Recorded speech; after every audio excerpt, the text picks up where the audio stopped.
جب نبی پاک صلی اللہ علیہ وسلم مکہ شریف سے ہجرت کر کے مدینہ شریف میں تشریف لائے تو وہاں کے جو یہود تھے وہ عاشوراء کے دن کا روزہ رکھتے۔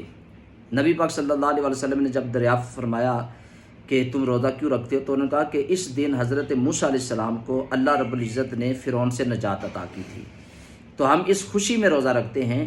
تو نبی پاک صلی اللہ علیہ وسلم نے فرمایا کہ ہم ان کی نسبت موسیٰ علیہ السلام کے زیادہ قریب ہے، تو لہٰذا حضور نے اس دن روزہ رکھا اور صحابہ کرام کو بھی اس کے روزے کا حکم ارشاد فرمایا۔